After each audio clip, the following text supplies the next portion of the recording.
Hey there, my friends. Brian King here. There's this common phrase I hear a lot.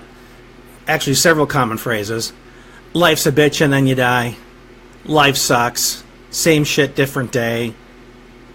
That is such a scary and unfortunate way to see life. Because life isn't any of those things. Life is work. There's no doubt about it. Because nothing worthwhile comes easy. That's another phrase. But it's not going to fall out of the sky and land on your lap.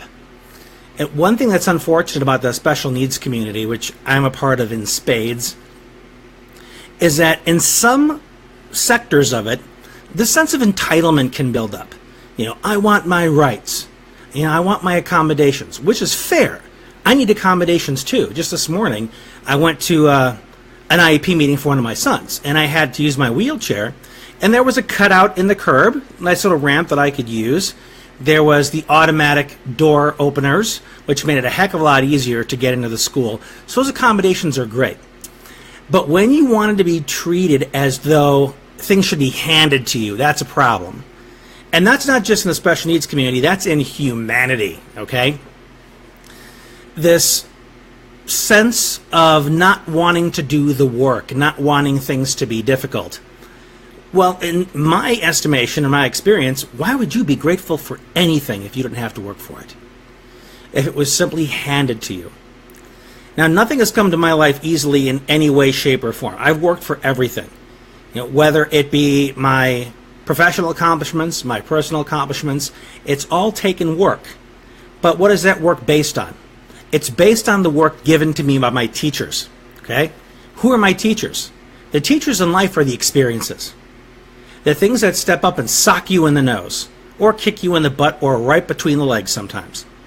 Those are your teachers. And the work you need to do to be able to step up and push through that struggle, to climb that mountain, to tunnel under that adversity, or to somehow incorporate it into your being, not as a pain or a resentment that you hang on to.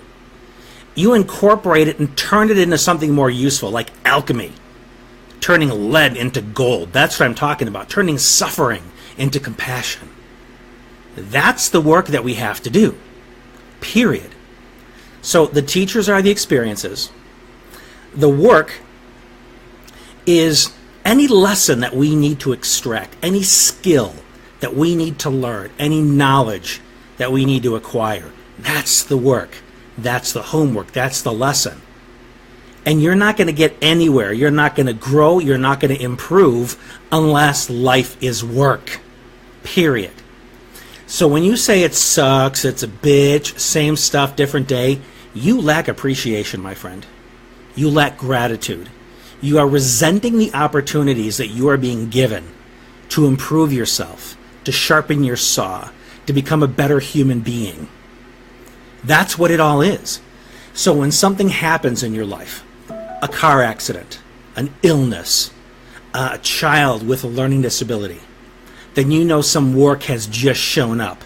That experience is your teacher. It's not a punishment.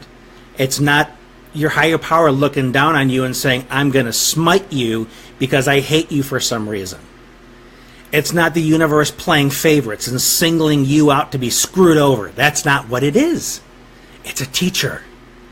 A teacher showing up to help you build your character. So do that work. If you don't know what to do, what lesson to extract, then the next thing you need to do is get past that ego of yours that says, I got to handle this. I got to do it by myself. Every class has a classroom. You are surrounded by people who've been there, done that, and succeeded.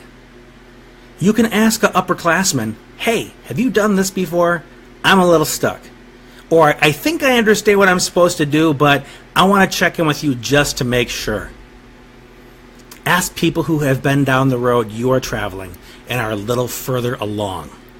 You can learn a great deal from them. We call these people mentors. And they're all over the place.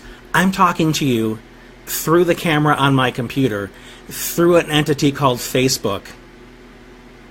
And I'm connected with almost 4,000 people, and there's 1.2 billion active users every single day.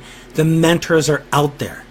There is absolutely no excuse to suffer in silence. None. Zero. Nada. If you suffer in silence, it's because you got your head up your butt and you got too much pride. And you're afraid to reach out. And if you're not sure who to reach out to me. I'll help you find somebody if I'm not a good fit for that. But you don't need to go through that class alone. Nobody's put you in detention or all day, punishment. We are all in this together, my friend. Come hell or high water. The lessons are abundant. They're gonna keep coming. Just when you think you've got a handle on things, the teacher shows up and says, next, here's your homework. It's not gonna stop. And you're gonna not stop growing. Because when you are born into this world as a human being, you are signing up for growth. Period. That's one of the main things we are here for. So once you wrap your head around that reality and accept it, you won't start thinking, man, this is a bitch. Why did this happen to me? This is unfair. You'll realize the universe is conspiring for your growth because that's who you are by design. You are growth-oriented. Yeah, sometimes you're not going to be ready for it. You're going to feel like you've had enough. You're going to be all growthed out. But guess what? At some point, you still need to stand up, step up, and keep growing. Just the rules. I didn't make them. I just realized them. And I support people in doing it. So that's my 2 cents on that. Leave me some comments below this. Let me know if this has been helpful for you. And by all means, suggest other topics for me to discuss.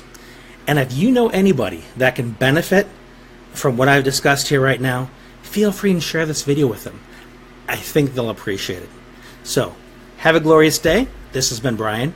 We'll talk again soon.